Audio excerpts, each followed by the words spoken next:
Hey guys, what's up? It's Heather with the Mosco, and today I wanted to give you guys the before of the backyard and show you what we're doing with it. So our backyard when we moved into this house was just woods, and unfortunately a number of the trees in the backyard were either dead and about to fall over on my house or my kids, or infested with bugs.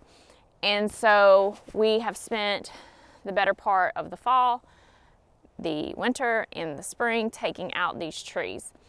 And it has left a large dirt pile, and we're still cleaning up these trees. My brother-in-law's got to come get some of this wood, and some of it needs to continue to be burned, but it's left us with a lot of great opportunity for some full sun spots. Y'all know that in my yard, it's like all shade, which is great because we're surrounded by woods and it's super beautiful, but we don't have a whole lot of room for full sun spots, namely gardening. And I would really, really like to vegetable garden on a scale where I could be super productive and have food in the freezer that we grew and homegrown food. I think that is so fun and so great. So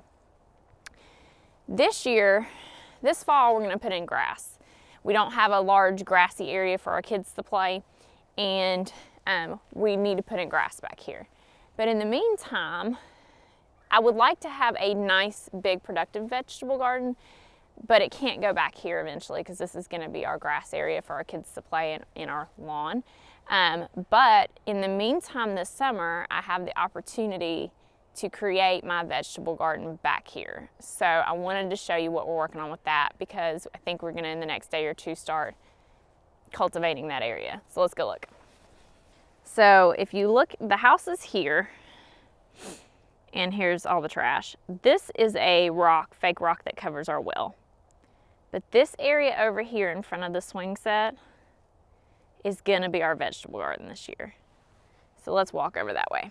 So we took out a bunch of trees back here. This was our highest concentration of dead or damaged trees. And I have marked off, if you can see, where this stick is and aligned to this stick. So pretty much this whole area and as far forward as to like right here.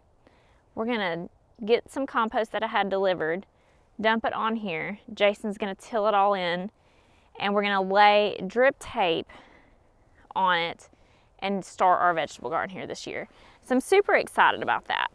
So I'm super excited. I've never had an area I'm looking at my crabapple. She's so pretty. I've never had an area this big to have a vegetable garden, and I've got all the plans for all the things as one would do. So we're gonna do tomatoes and okra and corn and cucumbers and green beans and some zinnias, and which isn't a vegetable, but it's pretty. And I've got carrots in my spring crops. I'm gonna do onions over here, jalapenos, so we can make some candied jalapenos.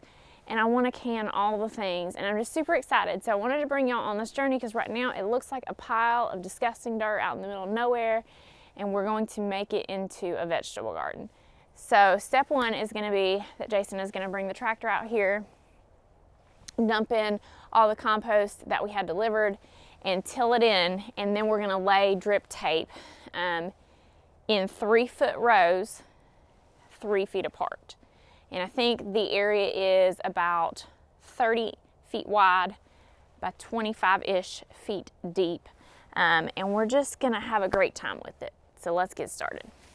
So I showed you all this morning, and then I planted the plants, and I thought that was gonna take way less time than it did, but Jason is in right now getting the tiller on the tractor so that we can get this tilled and start making it look like a bed. So we'll have to till it once, then we'll put the compost on it, till the compost in, and then I need to lay drip tape. So I'm using drip tape instead of drip tube over here kind of as an experiment. Drip tape is a little bit cheaper, and you can run long runs of it on one water source. So a longer span. And so I ordered mine, I think from Irrigation King or something like that. I just Googled it. And So we're gonna try that this year and see how that works over here. Especially seeing as this is not permanent space, I don't necessarily wanna run drip tubing. I'll run a tube over and then run my tape off of it, but it'd be a lot easier at the end of the season to roll up some tape instead of roll up tubing and try to store it. So let's go get the tractor.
Alrighty, so a couple passes with the tiller, super rocky.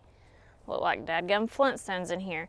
So then we picked up rocks. Well, he picked up a lot of rocks. I picked up a few rocks. And so I'm gonna grade it again for rocks. You guys, look at all the possibilities. Look at all the food we're gonna grow. And flowers, a few flowers. So I'm gonna pick up rocks. He's gone down to the compost pile to get compost. And we're gonna till that in too.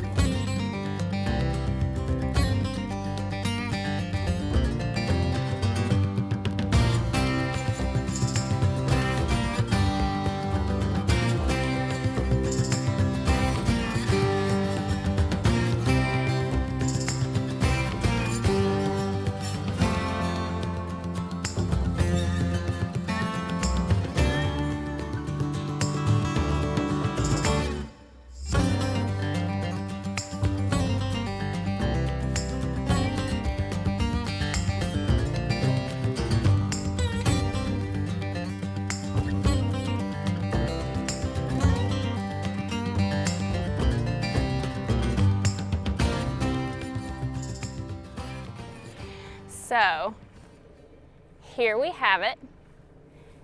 It's glorious dirt. I'm super excited about it. So we've got our compost tilled in. It's tilled up. It's super rocky. So there's like a whole, quarry of rocks over there. But so awesome. So tomorrow I'm gonna hopefully have time to come out here and lay my drip line. I'm excited. I'm very excited. Look at it. Look at all the possibilities. You see all the, no? Every time you get on a tractor, your accent becomes thicker. You almost sound like me. Look at it. 6 months ago, it was a dead tree forest. And now it's ready for seeds and onions and corn and maters. All right, so we'll come back out here tomorrow. We'll drip tape it. We're gonna drip tape it. We gotta go eat. We ain't ate yet. We gotta go eat. Alrighty, so we're back out here today. So now we need to lay the drip that's going to feed our vegetable garden. Usually, and I've got videos about doing drip tubing, so we're going to do drip tape. I've never done drip tape before, didn't do a whole bunch of research on it, so we're going to figure this out together. So just like drip tubing would be, we're going to lay out what's actually watering the plants first and work our way back to our water source. So the idea being that behind me is the vegetable garden. If it's like this, we're going to lay rows of drip tape 6 feet apart. So I want my rows for my vegetables to be 3 feet wide with 3 feet of walking space. So that means I'm not gonna have like one row of corn, I'm gonna have like a block of corn that's 3 feet. I'm only gonna put one drip tape in the center of that, and I'll just run it longer so it saturates the soil. I have heavy clay soil. I overwatered everything last year, so I'm taking a little bit of a less water is better approach this year. So we ordered this drip tape from Drip Works. It's 100 feet in here. So obviously this is a lot easier to store than like drip tubing. That's one of the reasons I wanted to use it, because at the end of the year, we're gonna take it all up.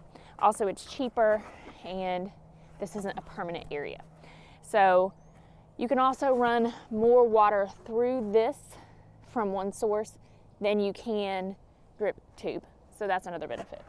So we'll run our row all the way down, one every 6 feet. And then we'll come back and lay a 5/8 inch regular black poly drip tube that we usually get from Home Depot across the front, connect all of our lines in, and then take that black poly and connect it over there. So first step is gonna be just to lay out the drip tape 6 feet apart, landscape staples. I need to go get a tape measure. Dang, I thought I had everything pulled out. Hold on. Alrighty, so if this is my corner, I'm gonna measure 1.5 feet in, because that's gonna be the middle of my 3 feet run. And I'm gonna lay my drip tape here. So I'm probably just gonna go through first and measure out 1.5 feet, 6 feet, 6 feet. Can't be that many runs. Can't be that many rows. So we're gonna do that first, mark it all off, probably by sticking a rock there, because I got plenty of rock. So let's do that first.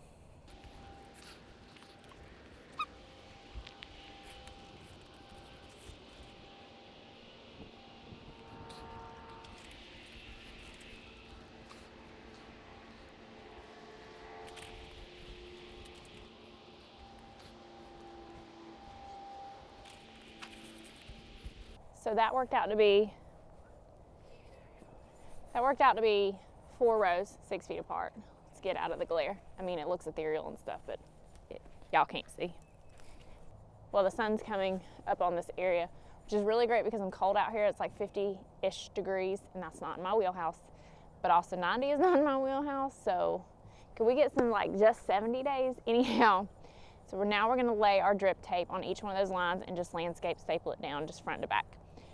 Again, the reason we're doing 3-foot rows and only doing 4 of them, we can use like half the row for one thing, but it just optimizes mathematically our planting area, because a 3-foot wide row, and then we can just make it how we want it. I'll show you when we go to plant our onions, because we're going to hopefully do that today. Hopefully. If not, we're doing it on Thursday, because I already ordered my onions and they're here and I need to put them in the ground. So, you know, maybe. So drip tape's just probably just speed this up for that, because you're just laying it down and landscape stapling it. I got my landscape staples this time off of Amazon because they didn't have none nowhere else, and I'm lazy. Amazon, bring it right to my house.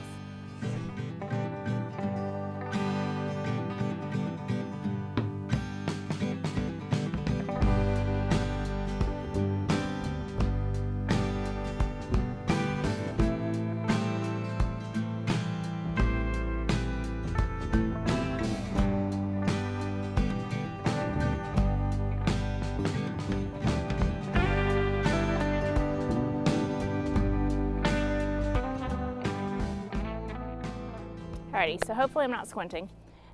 So we got those laid out approximately every 6 feet. If I was doing a better job, I would have marked the rows throughout, because it is kind of difficult to decide what 6 feet is based upon where your line starts. My thought process on that is that this is completely crooked, isn't it? My thought process on that is that if we're planting a 3-foot wide bed, it doesn't exactly have to be in the middle. It can kind of meander a little bit. So maybe we'll do a little bit better when we're planting. Maybe we won't, because this is just such a fun space. Another thought that I had is that I need to get inside today and order some gardening boots. I'm tired of having dirt in my feet, but that's neither here nor there. So I started out just kind of laying it out as I went. I found that it was easier to landscape staple the front and the back and then kind of fix it in between. It does like to roll over. One side faces up, that's the side with holes. It has green lines on it, and you can see the holes too. So you have to make sure that that side's facing up. Another thing that I hope y'all don't have this, maybe you can tell from our last video, but this is extremely rocky soil, and even though we just and compacted underneath it, I have this problem all over my yard that when I'm using landscape staples, I look like an idiot just trying to, I can't get it to go. And you like the deep landscape staples, the stuff will stay down. Timer going off for me to go do something else. But in any case, so what we need to, so I struggle with landscape staples. Hopefully yours is a little better. So even though we tilled this, even though we put a bunch of organic matter in, some of the places like where it's really thick, it wasn't that difficult, but some of the places it was a struggle. Y'all know how it is when I got to do manual labor. Anything that involves like brute force, like I just look like a walrus that got hit with an ugly stick. But in any case, so that was that. I also don't enjoy that when you're unraveling it, it unravels from the inside too. Probably could have used the actual box it came in itself if I put it back in there to help me with that, but it's whatever. It's not going to store very well because I'm too lazy to rewrap that up. I'll just put it in a pile. But at least it will store a lot smaller than like say drip tubing would, because drip tubing takes a lot of storage space. So next what we're going to do is cap these 4 ends. Let me go get that cap, show you what it looks like. Maybe now I won't be squinting as much, but it's so warm and nice in the sun over there. The other thing about that is at least it's warm enough I can take my top layer jacket off because, whew, anyhow. So let me show you the pieces that I bought for this. When I originally bought this, I thought that I would have a pumpkin patch and a watermelon patch. And I wanted to be able to cut off water to my watermelons for them to sugar up. So I bought these. So they're inline stop valves. So this may be something that you need to look into. There's all kinds of, so if you see it turns here, this would go, this is what your drip tape connects to, because you slide it up and then you, I think you scoot it down or something so that it tightens down on it. This would go into your tubing, your like mainline tubing. That way, so your drip tape's coming this way and your mainline access of water is this way, you could shut off that water. So you could be running drip to everything else and shut off these valves. So you may need some shut off valves depending on what you're growing and like what the water needs are. Also something that maybe doesn't need as much water, like maybe you've got something that really needs a whole bunch of water on one line and the next line you only need to water like every 3 days. You could come out every morning when you're like looking over your garden or every whatever time of day and then just switch it. So like let's say it's Monday, it watered that morning, you're out, you know, fiddling in your garden and doing the things that you do. Just switch them all and then it won't water till you switch it back so that you could control water that way. So that's a option. I did have to buy, and I'm not excited about this hole punch. I don't like the manual hole punches because again, I'm not very strong, to punch into the 5/8 inch tubing. So when the 5/8 inch tubing is running around the edge and we're connecting to that, we will need this tool so that it makes the right size hole. And these are what we'll use to connect the 4 lines up to that 5/8 inch tubing. So you'll punch a hole with that red tool in the 5/8 inch tubing, and you're gonna muscle this with the little shaky motion in there. You'll put your drip tape on this end and you'll tighten this down over it. That's how you connect them up. And I thought I ordered,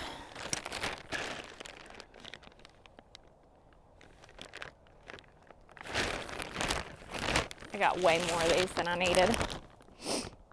Some stop valves. What are these things?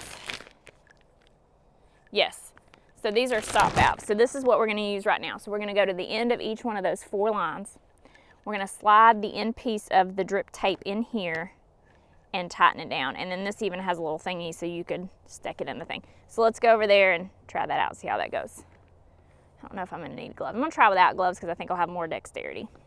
Hopefully it's not too bright out there and y'all can see what I'm doing. Does anybody use their kneeling pad for just like a seat? Just me? Okay. So you've got your end of your drip tube here. So I'm going to put my finger in here to stick it in. So again, there's this blue thing that twists and this end that's the end. So we're going to make it as far away, close to this thing, far away as possible. And I'll show you on the next one up close so you can see. I'm just going to stick this joker in here and then tighten him down. which is a lot easier than drip tube, by the way. Okay, so he's all capped off. Looks beautiful.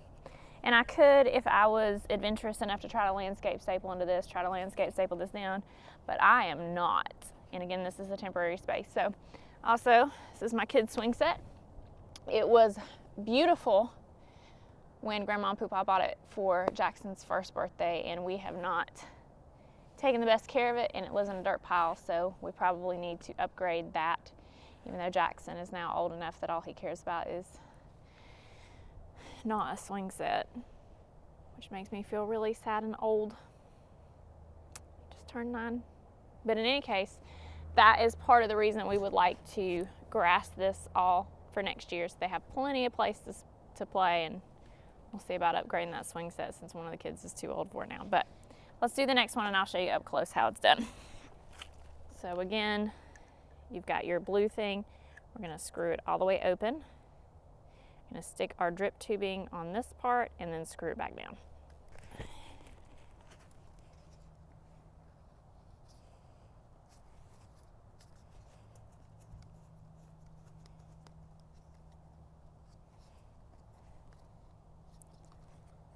Like yay. Now we're going to do the other two, and then I'll meet y'all up there and we'll figure out how we're going to hook it up to our 5/8.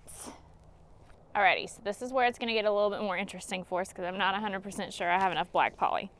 But, I mean, I've got roundabouts 50-ish feet, I guess. So this is 5/8 inch black poly tubing from Home Depot. It's about 20 bucks, I think. I'll link it down below. And I've got my clippers. So what I'm going to do is start at one edge of the bed and run it all the way back, basically to the house. We're going to connect it up to the same black poly tubing that we have for the raised beds next to the RV pad. I'm hoping it has enough pressure to run all the water. So then we'll turn it all on and make sure it does. If it doesn't, I'll have to put it on its own zone, which is going to be a problem because I don't have an extra zone for it, but we're working on having another faucet put in.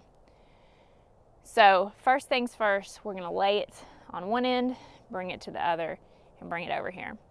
I'm hoping that I don't need a landscape staple this down because, as aforementioned, it sucks to landscape staple in my ground. Rocky, hard as a rock, and this is going to go on the outside of the bed, so it's not even that nice new stuff. And then I'll show you how we use the connectors to connect it up, but let's get it laid first.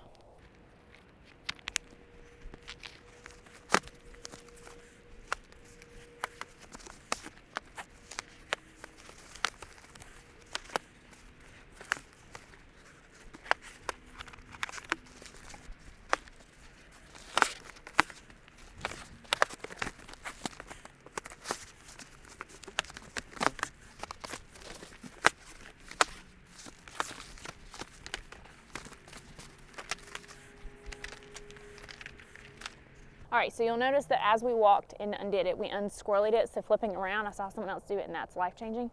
So now we're gonna clip the existing drip line and clip the new one, and we're gonna use this T-bar and the wiggle method to put it on there, and I'll show you up close as well. This is a Rainbird brand as opposed to the generic Home Depot brand. It works a little better, it's a little easier to get on. So let's go over there and clip them and put them all together. So we're making sure to leave enough slack so that we have some ability for this to move. So we'll clip that one, and it runs off. And then we'll clip this one as well. This is the existing line. And we'll put just a little wiggle here.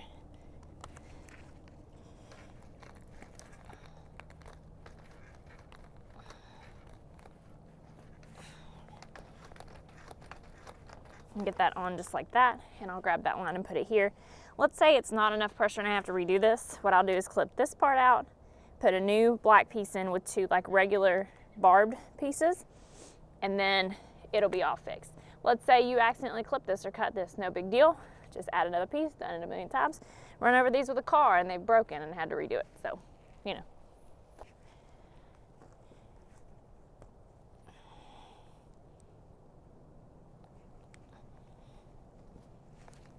There's that. So now that we've got that part done, I'm over here in the shade where you can see my face without me squinting. We're gonna go to the other end and we're going to cap this black poly. And it's a little squirrely right now, but as it stays in the sun for a while, it'll straighten out some. And then we're going to put the drip tape into the black poly. So let's go over there. Alrighty, so for starters, we're gonna cap this line. The way you do that is you get one of these, same place that you get all the other fittings, Home Depot in the irrigation section. Slide this up, bend it over, slide it back, and that just caps it off. I have before just bend it over and duct tape it when I ran out of those, so that's always an option. We're gonna put our rock back so that that will stay in place, because it's a very technical tool there, a rock. And we're gonna bring this up to where our drip line is. So the first thing we need to do is put a hole in here. So I'm just gonna mark it and then go back in.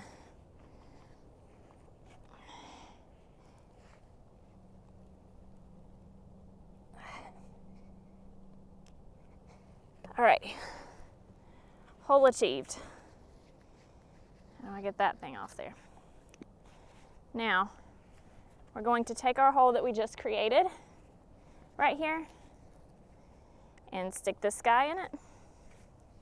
I think this is going to take some muscle and some wiggle.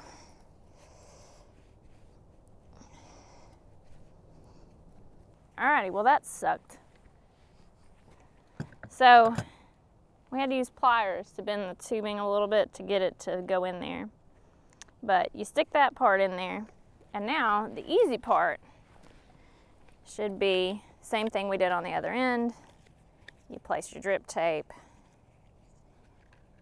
I'll make gloves for this. Need some more dexterity. And here. And you just tighten it down.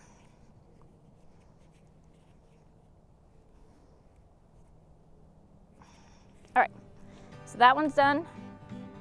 We're gonna go do the next three.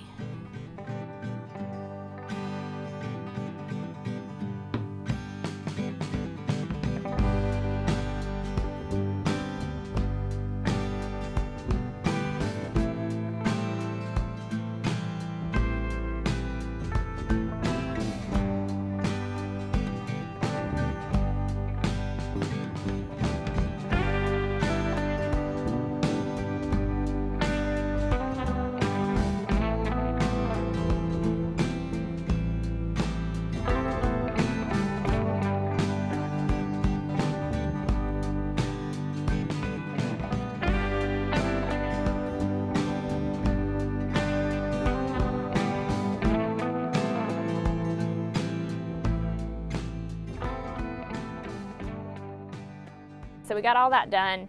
Putting those emitters into the black poly tubing was exceptionally difficult. When you use the red hole punch to punch the tubing, it collapses the tubing in on itself. I assumed it would hook up to this kind of tubing, but I didn't double check. So that might be something worth looking into.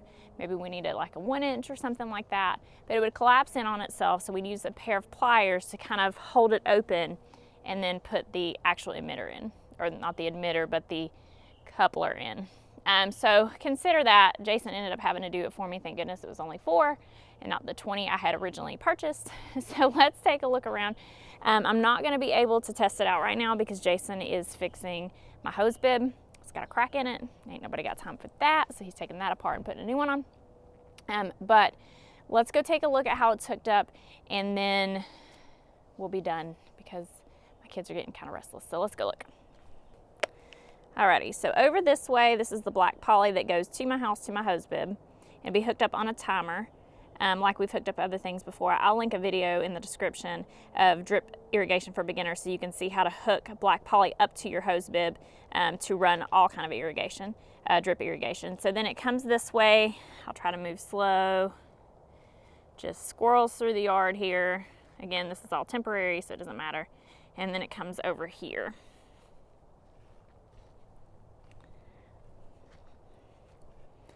where it then feeds It has the little emitter here, and then it feeds a line of drip that goes all the way down. This goes all the way down to the end of the bed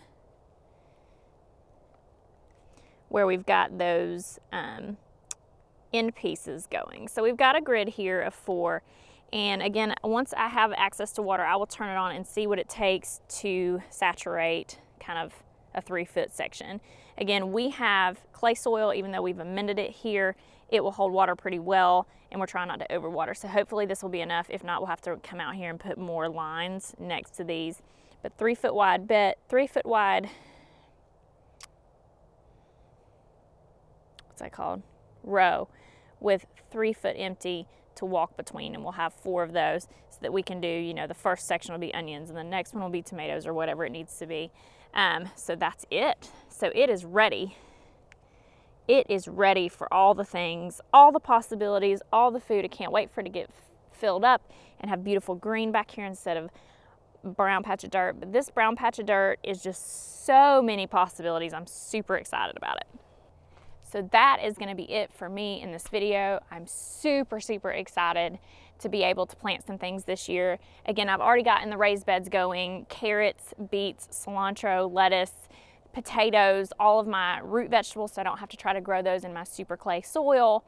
And I'm just very excited to put all the things in the ground and get them growing and see how much production we can get out of this year. Thank you guys so much for watching, and we'll see you in the next one. Bye.